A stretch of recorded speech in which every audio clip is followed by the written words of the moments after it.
పరిస్థితి వస్తుంది. గారి నాయకత్వంలో మనం సాధిస్తే ఈ మొనగాడు వచ్చి ఈయనేదో చేసినట్టు అక్కడ పోయి తిరిగి 2 సార్లు పోజులు కొడతా ఉన్నాడు. ఒక్క కొత్త పరిశ్రమ వచ్చిందా నువ్వు వచ్చినాక?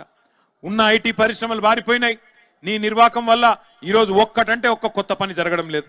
ఇక ఇంకా విచిత్రమైన మాటలు మీ జిల్లా ఎమ్మెల్యేలు మాట్లాడుతూ ఉన్నారు. ఇక్కడ స్థానిక ఎమ్మెల్యే ఉన్నాడు, ఆయన కుల్లా చెప్తున్నాడు. ఎన్ఎం శ్రీనివాసరెడ్డి ఏమంటున్నాడు?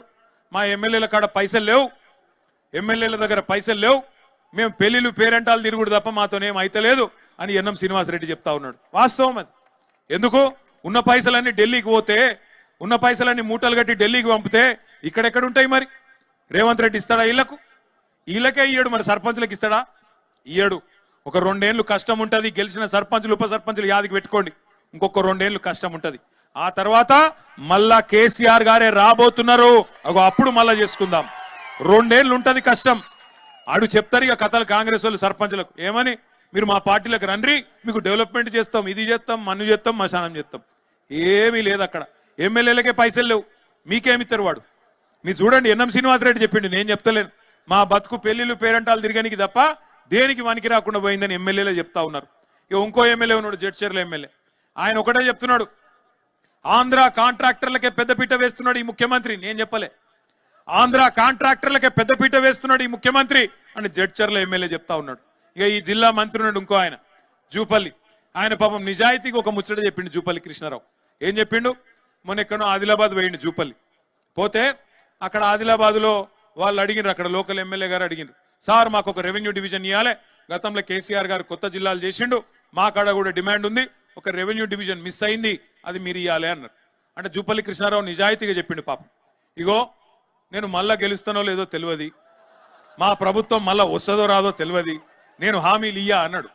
మంత్రి గారికి నేను చెప్తా ఉన్నా, నీకు తెలుసో తెలియదో మాకు తెలియదు కానీ ప్రజలకు, పాలమూరు ప్రజలకు మాత్రం పక్కాగా తెలుసు, మీ పార్టీని పండబెట్టి తొక్కేది ఈసారి ఖాయం.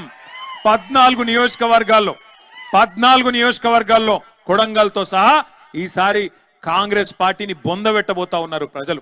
అందులో ఈ జిల్లాలను ముడితే మాత్రం, వనపర్తి, నారాయణపేట, గద్వాల జిల్లాలను ముడితే మాత్రం అగ్గి రగులుకుంటది, మళ్ళా కాంగ్రెస్ ను దహించి వేస్తదనే మాట కూడా నేను హెచ్చరిస్తా ఉన్నా.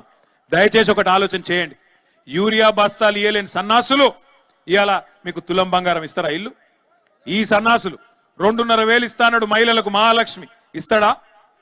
ఇవన్నిటిని తప్పించుకోనికే ఒకటే తెలుసుకున్నాడు ఆయన, ఒకటే అర్థం చేసుకున్నాడు ఆయన. ఏం అర్థం చేసుకున్నాడు? బూతులు మాట్లాడాల. మనం సబ్జెక్టు మాట్లాడితే ఆయన బూతులు మాట్లాడతాడు. నువ్వు అడిగినావు అనుకో, ఏమైందా రేవంత్ రెడ్డి నరికితివి కదా, మరి 15,000 రూపాయలు ఇస్తా అంటివి రైతులకు, కౌలు రైతులకు పైసలు ఇస్తా అంటివి, ఏవి అంటే నీ లాగుల తొండలు ఇడిచి పెడతా. అదొకటే వచ్చు. రెండవది ఏమైనా మరి మహిళలకు 2,500 ఏవి స్వామి అంటే నీ గుడ్లు వీకి గోటీలు ఆడతా. నువ్వు గట్టిగా అడిగినావు ఇంకో తులం బంగారం ఎదురా నాయన అని నీ పేగులు తీసి మెడలేసుకుంటా. బూతులు మాట్లాడానికి రెడీ. మాకు రావా బూతులు? ఆయన కన్నా ఒక భాష వచ్చేమో, నాకు 4 భాషలు వచ్చు. తిట్టుమంటే పొల్లు తిడతా, కానీ ఇక మంచిది కాదని ఊక్కుంటున్నా. ఇక ఆయన బాధ ఏందో నాకు అర్థం కాదు. ఇప్పుడు అడ్డిమారి గుడ్డి దెబ్బలో ముఖ్యమంత్రి అయిపోయింది. అది మన దగ్గర అంటారు కదా ఊళ్ళలో, అడ్డిమారి గుడ్డి దెబ్బల కిస్మత్ బాగుంది. మేము అనుకోలే, కార్యకర్తలు మా వాళ్ళు బీఆర్ఎస్ వాళ్ళు అనుకోలే. మీరేమనుకున్నారో నాకు తెలుసు. నేను చెప్తున్నది కరెక్టా కాదా మీరు ఒకసారి నాకు చెప్పు. మీరు ఏమనుకున్నారు అంటే, పోతే మా ఎమ్మెల్యే పోతాడు కానీ కేసీఆర్ ఉంటాడు కదా అనుకున్నారు, అంతేనా? అదే అనుకున్నారు. కాకపోతే ఏం జరిగిందంటే, అట్లా దేవరకద్రోళ్ళు అనుకున్నారు, మహబూబ్నగర్ వాళ్ళు అనుకున్నారు, నారాయణపేట వాళ్ళు అనుకున్నారు, అందరు వేలు. మొదటికే మోసం వచ్చింది, లాజిక్ మిస్ అయ్యారు మీరు. ఎమ్మెల్యే లేకపోతే కేసీఆర్ ఎట్లుంటాడే? గది మిస్ అయ్యారు మీరు. అందుకే నేను మీ అందరికి ఒకటి దండం పెట్టి చెప్తున్నా, ఈ కార్డు నుంచి ఒకటి యాద పెట్టుకోరి. ఇక పోయినసారి జరిగిన తప్పు మళ్ళీ జరగద్దు అంటే ఏం చేయాలి? రేపు మున్సిపాలిటీలో కూడా మళ్ళీ కారు గుర్తు మీద బీఫామ్ మీద వస్తారా మనోళ్ళు? వస్తే మీరు ఏం చేయాలంటే, వాడు సక్కటోడా, వాడు పొడుగు ఉన్నాడా,